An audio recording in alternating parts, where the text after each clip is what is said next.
Boa noite para quem está chegando aí, turma. Boa noite. Hoje é dia 14 de setembro. Já estamos na metade do segundo mês. Caramba, como passa esse tempo, hein?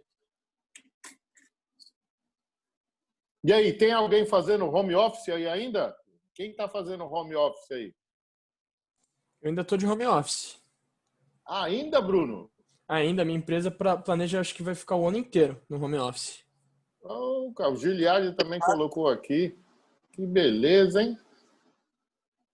Mas a possibilidade de vocês executarem as tarefas está tranquilo, por enquanto.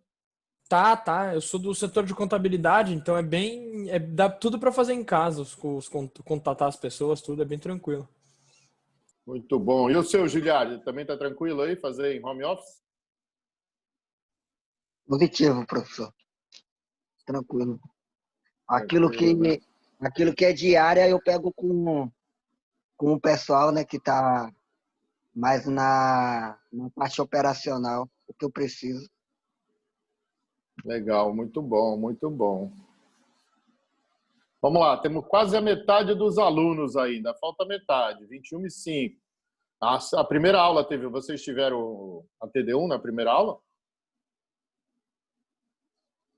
Não, professor, foi aula de projeto. Ah, ok. Beleza. Então já deviam estar todos a postos aí. Vamos lá, o que temos no chat aqui? Weiner, boa noite. Júlia Miranda, boa noite. Sejam bem-vindos, bem-vindas. Vamos lá, enquanto a turma vai chegando aí, nós vamos fazer uma breve olhada, vamos dar uma breve olhada na prova, tá, turma? Não vamos perder muito tempo, não, só vamos focar um pouco mais naquela questão que eu acho que a turma, um grande número aí, errou. Estão vendo aí? Estão vendo aí a avaliação? Sim, professor. Legal. Só para esclarecer aí para vocês, turma, nós tivemos 9 questões. E aí, aqui eu coloquei como valendo mais pontos, foi a número 1, tá? E as outras 8 eu considerei como valendo 0,25. Então, vocês devem ter reparado, quem errou uma questão ficou com 2,25, quem não errou nenhuma, lógico, ficou com 2,5. Uma grande maioria ficou com 2,25. Algumas pessoas ficaram com 2, erraram 2 questões, e pouquíssimas pessoas erraram 3 questões, ficaram com 1,75. Ninguém, acho que tirou nota abaixo do que 1,75, tá? Bom, a primeira questão, eu acho que não tem dúvida, todos acertaram, e é essa que valia mais pontos. Então, nem vou parar para revisar, ok? A questão número 2. Deixa eu ver se... algumas poucas pessoas erraram a questão número 2, mas eu enfatizo para vocês que a logística, quando a gente implanta ela corretamente, ela só tem 3 itens básicos para a gente ver, que é redução do custo logístico, aumento do nível do serviço ofertado ao cliente e estabelecimento de diferenciais competitivos. E isso tem até um slide mágico que eu coloco lá no material 1 e que está isso em vermelhinho, destacando esses itens 2, 3 e 4 como sendo os únicos verdadeiros. O estabelecimento de indicadores setoriais, quando a gente fala, é na amplitude da logística em nível Brasil, que até a gente coloca aqui ele como uma das oportunidades. Então, quando a gente fala de indicadores, esse tipo de indicadores que a gente está falando de nível Brasil, não de uma determinada empresa, tá? Indicadores setoriais, dos setores da logística em nível Brasil. Ok? Poucas pessoas erraram, mas é bom a gente comentar. Número 3. Número 3, eu acho que essa aqui ninguém errou. Certo? Eu acho que essa aqui foi bem tranquila, número 3. E está lá, claro, fica bem claro que as atividades ou principal ou secundária que estão dentro da distribuição é o próprio transporte e o processamento de pedido. Número 4, tranquilo, né? Todas estavam corretas, eu não sei se alguém errou essa daí, número 4. Ah, tivemos erros, sim, tivemos alguns erros. Não sei o que houve para que as pessoas erraram. Se olhasse lá no slide, estava bem clarinho lá. Peso, volume e fragilidade como os 3 itens que fazem parte, né, da avaliação do transporte de cargas. Se alguém que errou aí quiser argumentar, nós estamos à disposição, tá? Agora, essa número 5, turma, essa número 5, assim, foi a que mais me surpreendeu pela quantidade de erros nela. Sei lá, eu diria que foi quase 40%, 50%.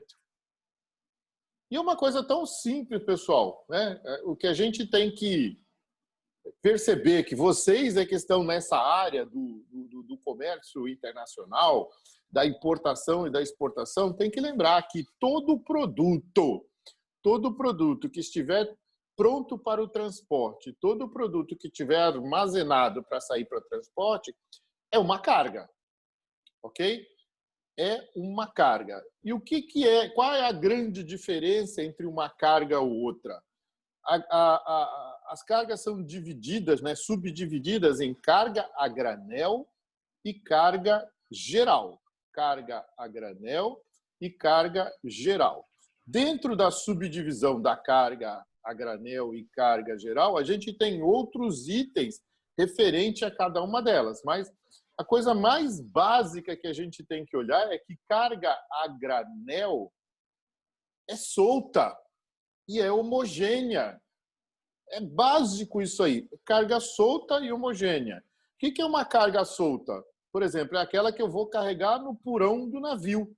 E ela é homogênea. Então, eu só estou carregando arroz, só estou carregando açúcar, só estou carregando café, só estou carregando soja, só estou carregando minério de ferro, só estou carregando petróleo, só estou carregando gasolina, só estou carregando GLP, só estou carregando gás natural. Então, carga a granel. Ela é solta e homogênea. Basicão, ok? Solta e homogênea.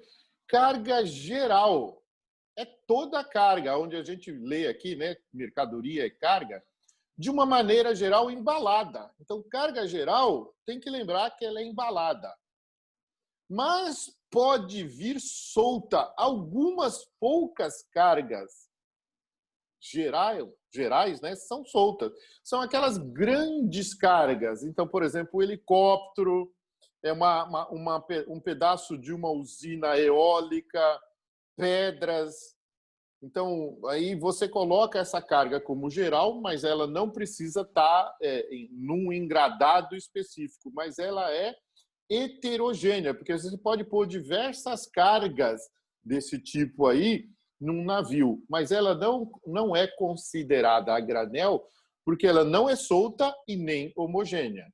Ou ela está amarrada de alguma forma, embalada de alguma forma, ou determinadas cargas que vão uma do lado da outra, podem ser consideradas soltas, ou seja, sem embalagem, mas pouquíssimas cargas.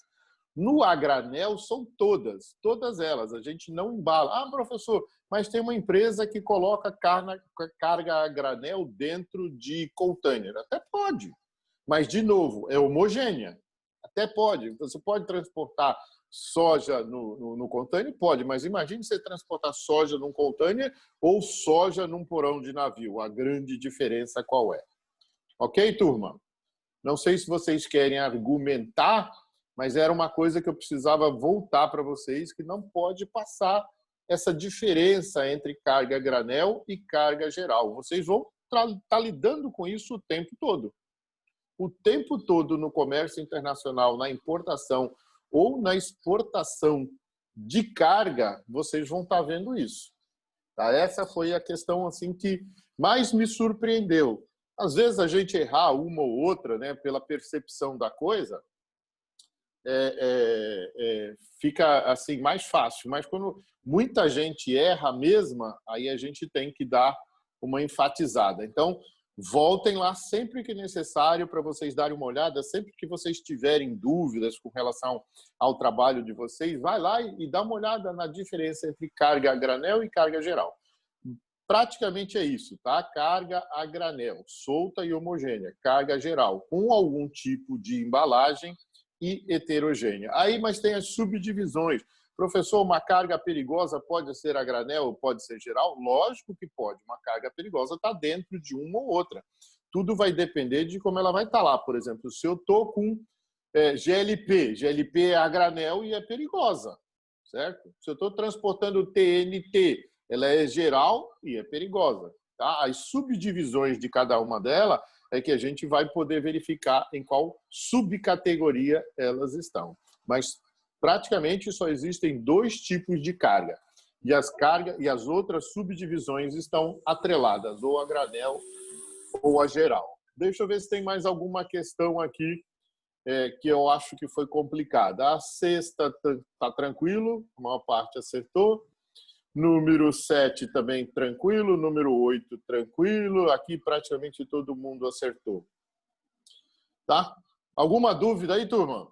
Alguma dúvida com relação à prova?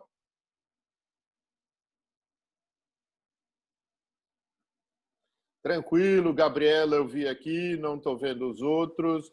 Estamos só com 23 participantes, tá?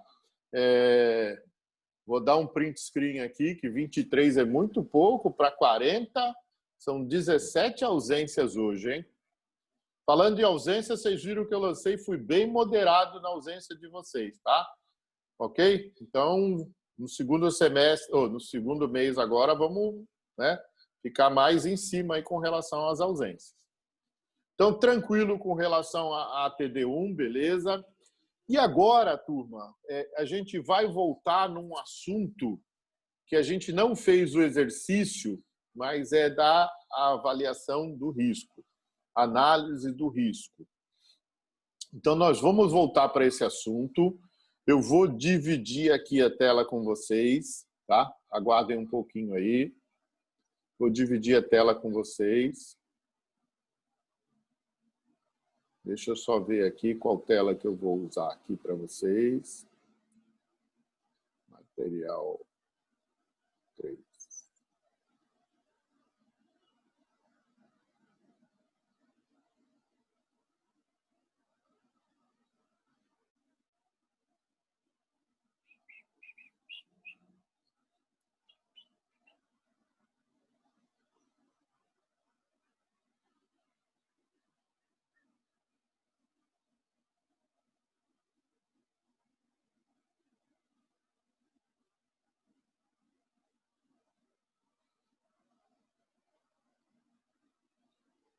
Vamos lá, vamos dividir o nosso material.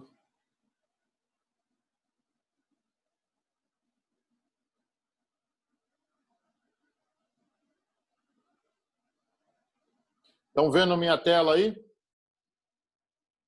Giliardi, você que aparece para mim sempre primeiro. Beleza. Vamos lá, então.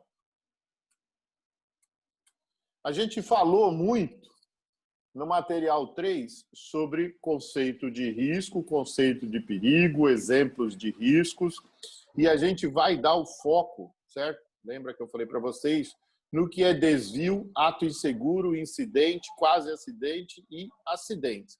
Por que a gente vai fazer isso, né? Porque a gente está falando de transporte e seguros internacionais. E as empresas normalmente cobram em função da condição do risco daquela empresa, da condição do risco daquele transporte. Para cada empresa, a gente vai ter, para cada operação da empresa, a gente vai ter uma avaliação do risco, a gente vai ver como é que essa empresa faz o tratamento do risco, a gente vai ver como é que ela faz a aceitação do risco, a comunicação, a divulgação e a abrangência desse risco e o monitoramento desse risco. Ok? As empresas fazem isso. Então, a gente deu o exemplo de passar por uma rua, né? Como é que a gente faz? E aí a gente chegou, viu aquelas imagens, teve uma ideia do que é o comportamento. A gente viu também a pirâmide de Bird, que fala sobre a condição de que vai sempre existir uma fatalidade em termos de probabilidade a cada 30 mil vezes que acontece um desvio. Vimos também como é que a gente pode reduzir o desvio. E aí começamos a ver, e a gente passou um pouco mais rápido, né, essa avaliação da frequência da ocorrência dos cenários. A gente viu a análise de vulnerabilidade, a avaliação do risco, a identificação de medidas e a reavaliação da situação. E a gente viu aquele quadrinho que eu pedi para vocês guardarem ele, né? Então, olha só. A gente viu que para cada risco a gente consegue fazer uma avaliação da severidade desse risco. Eu quero que vocês vivam esse processo agora, tá? Fiquem aqui comigo. Se tiverem aí com o celular usando, olhando, jogando, vocês não vão entender esse conceito, ok? Então eu peço para que vocês fiquem aqui comigo neste conceito, ok? Então vamos lá.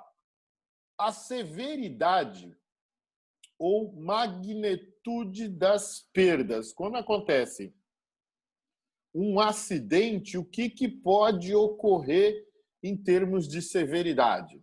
A gente vai ver isso aqui rapidamente, tá? E para cada risco que eu qualifico, eu posso quantificar em termos de probabilidade dessa ocorrência. Então, eu tenho severidade e eu tenho frequência. Frequência, eu tenho do A ao E, sendo que o A é muito improvável, o B improvável, o C ocasional, o D provável e o E frequente. Então, essas são as subcategorias da frequência.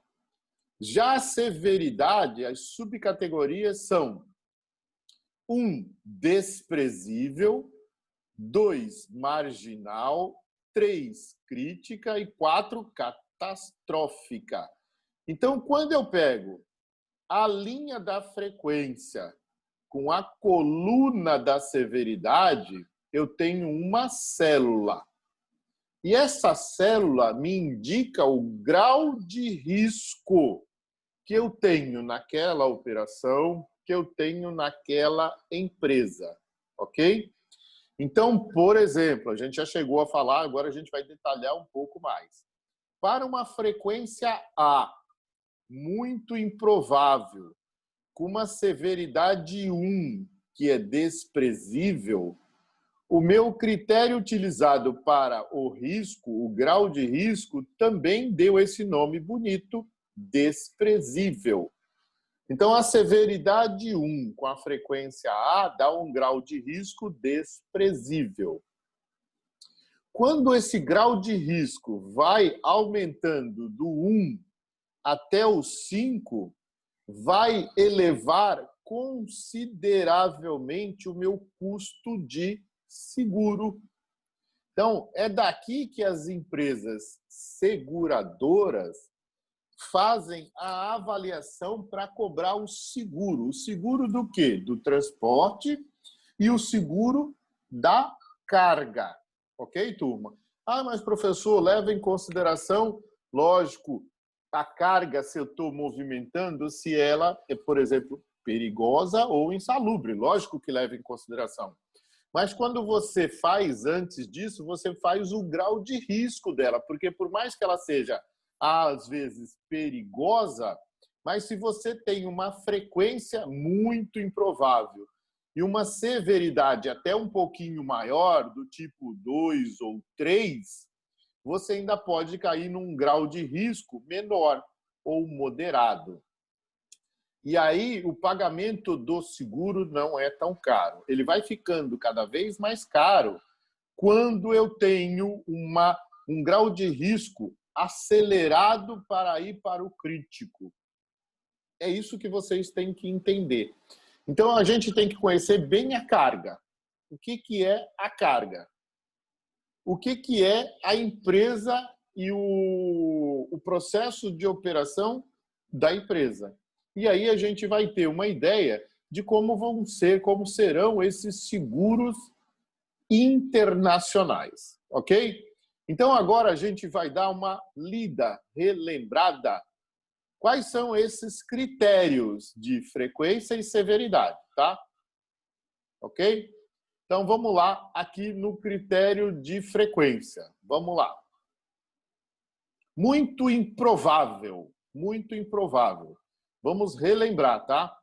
Cenários que dependam de falhas múltiplas, ou seja, depende de que possa ocorrer várias falhas no processo. Essas falhas podem ser de sistemas e humanas, mas tem que ser várias falhas, ok? O próximo item, improvável, falhas múltiplas. Desculpa, voltando aqui, tá? Falhas muito improvável, falhas somente de sistemas, mas são múltiplas, somente de sistemas. Falha improvável, também são falhas múltiplas, mas aqui entra o ser humano junto. Então, quando há possibilidade de falhar o sistema e falhar o ser humano, ele passa a ser improvável. Agora são as ocasionais, ocorrência que depende de uma única falha, ou humana ou equipamento. Ok? Uma única falha. Então, eu quero que vocês guardem muito bem esses slides, porque a gente vai usar num exercício que a gente vai fazer já já. Depois eu tenho a falha provável, a frequência provável. É esperado uma ocorrência durante a vida útil do sistema.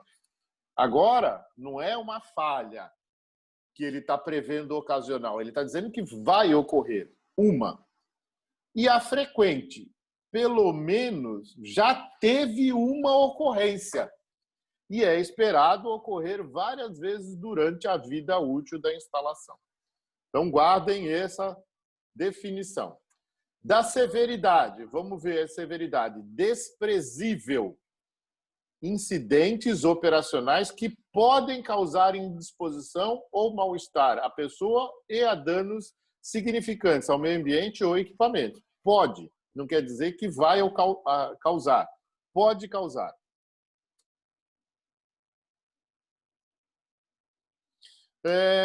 Marginal, com potencial para causar ferimentos às pessoas, pequenos danos ou ao meio ambiente. Então, aqui já pode causar ferimentos. No anterior, era mal-estar ou indisposição, ok? Mal-estar ou indisposição. No marginal, já é ferimento ou pequenos danos ao meio ambiente ou aos equipamentos. Crítica, com potencial de causar alguma vítima fatal, potencial de causar alguma vítima fatal ou grandes danos ao meio ambiente ou às instalações. Catastrófica, com potencial para causar vítimas fatais, danos irreparáveis ou impossíveis. E aqui entra um critério de dinheiro. Para o crítico, abaixo de $1 milhão. Vamos fazer aqui no Brasil R$1 milhão. Vamos colocar 1 para 1. Catastrófico acima de R$1 milhão. Ou impossíveis de serem reparados em termos de tempo. E por último, já foram as 4. Desculpa, catastróficas, já foram as 4. E agora a gente vai fazer uma relação de uma frequência com uma severidade. E aí a gente vai ter o critério de risco, ok? Frequência com severidade, eu tenho o critério de risco. Desculpa, vamos voltar lá para a tabelinha aqui para vocês entenderem novamente. Tabelinha, tabelinha, frequência mais severidade.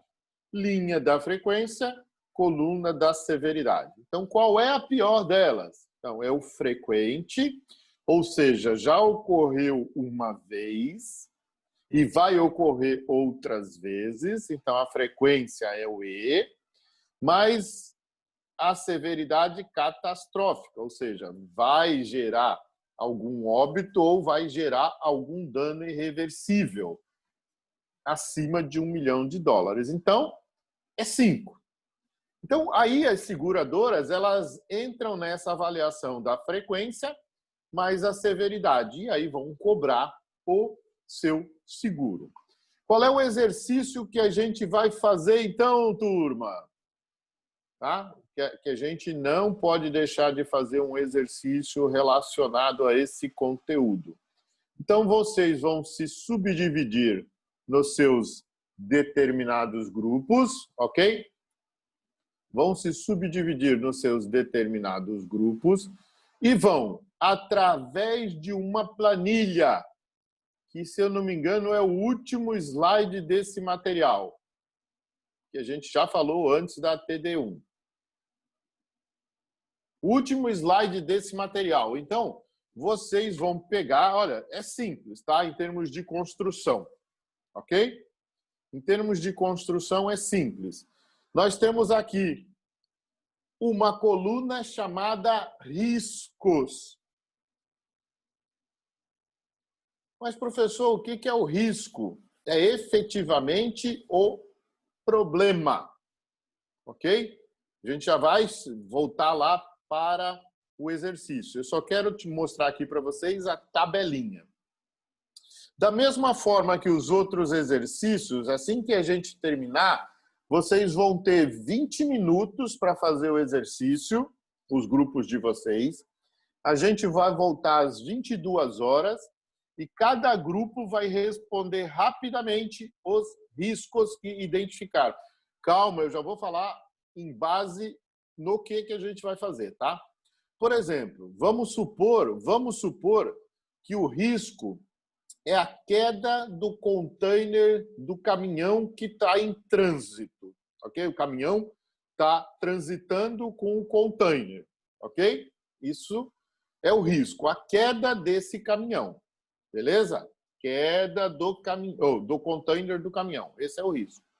Qual é a causa? Ou seja, o que faz com que o container caia do caminhão? Nós estamos falando que o caminhão é composto do cavalo e da carreta, tá? E o container está em cima da carreta, beleza? Então, o container vai cair da carreta. Por que ele cai da carreta? Qual é a causa? Ah, o caminhão fez uma curva muito fechada. Ah, mas essa causa, na teoria, não faz o caminhão ou o container cair, porque se o container estiver bem amarradinho na carreta, a carreta vai virar. Eu estou falando em container cair. Ô, professor, então quer dizer que para o container cair, ele não tem que estar amarrado corretamente. Ok, é isso mesmo, isso é a causa. Aí vocês vão na categoria de risco.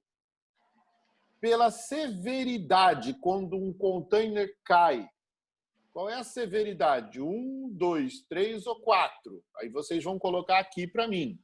Por exemplo, vocês vão falar 2. Um exemplo, 2. E aí, na categoria de risco, probabilidade. Da probabilidade, você tem A, B, C, D e E. Aí, para A, são múltiplos sistemas, falha de múltiplos sistemas. Pô, então isso não pode ser a A. B é a falha de múltiplos sistemas que entrou o ser humano. Também são múltiplos sistemas, então não é a B.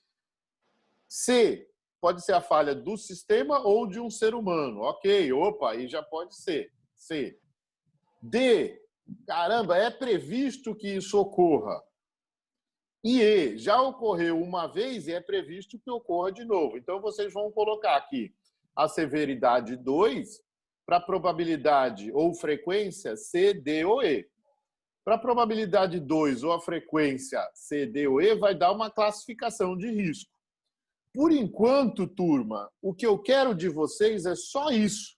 O risco, a causa, a categoria da severidade, a categoria da frequência e a categoria do risco. Quando a gente avalia isso mais a fundo, a gente vai verificar até plano de ação. Mas eu não quero isso de vocês. Eu quero que vocês entendam que para cada risco, para cada causa, existe um grau de severidade, existe um grau de probabilidade e existe uma classificação de risco. E é isso que eu quero de vocês nesse momento. Então, vamos lá. Qual é o exercício, então? Vamos voltar uma página, tá? Voltar uma página. Olha só, exercício de fixação junto a vocês. Ou um exercício de fichação. Vocês são donos, o grupo de vocês, são donos de uma empresa de transporte. E essa empresa transporta containers. Ela transporta containers do terminal da Labre, na Bélgica, para o terminal do Punte, na região de Campinas. Mera coincidência, tá? De acordo com o que foi ministrado em sala de aula, vocês vão construir uma matriz de classificação de risco com um risco na atividade de transporte local do exportador. Então, da empresa Labre na Bélgica, do terminal, né, até o navio, do transporte local do exportador. Um risco na atividade de transporte internacional. Então, a gente está falando de containers. Normalmente, essa empresa trabalha com um container isotanque, tá?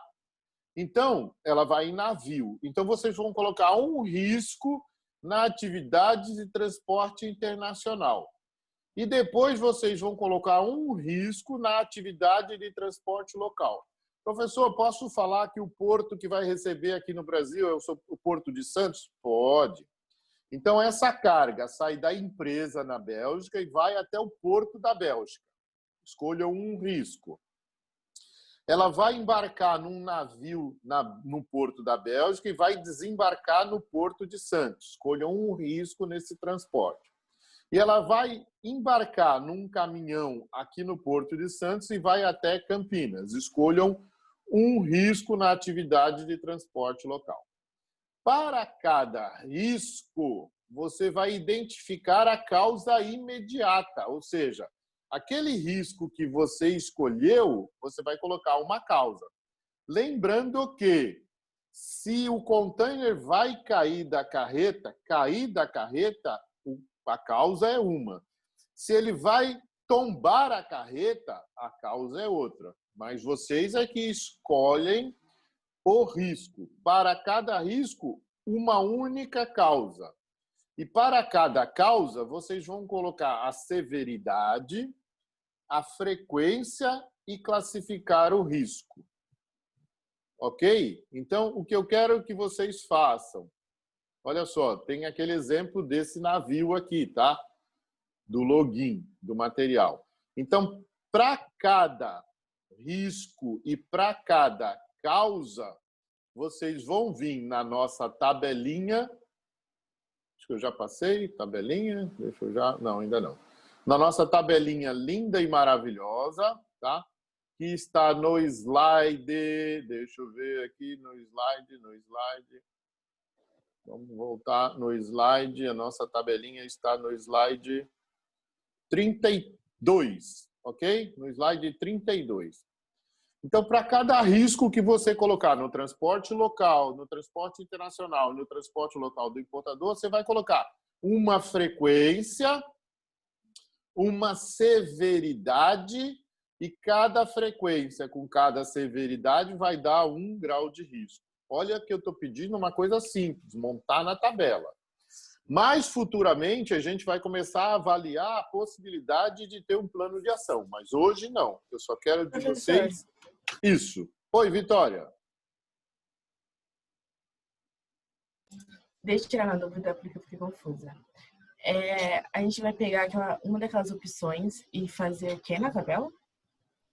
Não, não é uma das opções. Para cada opção da empresa na Bélgica até o Porto da Bélgica, você vai escolher um risco de acidente. Do transporte internacional do Porto da Bélgica até o Porto de Santos, você vai escolher um risco de acidente. E do Porto de Santos até Campinas, você vai escolher um risco de acidente. Para cada risco de acidente, você vai colocar uma causa. E para cada causa, uma frequência, uma severidade. E aí você vai encontrar o grau de risco. Ok? Turma, está no minuto final dessa parte 1. Então, vocês têm 20 minutos para construir a tabelinha de vocês. E 22 horas a gente volta. Tira alguma dúvida, se precisar tirar alguma dúvida. Aquele grupo que conseguiu construir faz a apresentação. Ok? Até já. Em 20 minutos a gente volta. Nós estamos em 26 participantes. É muito pouco. Precisa de mais gente aí para completar. Até já.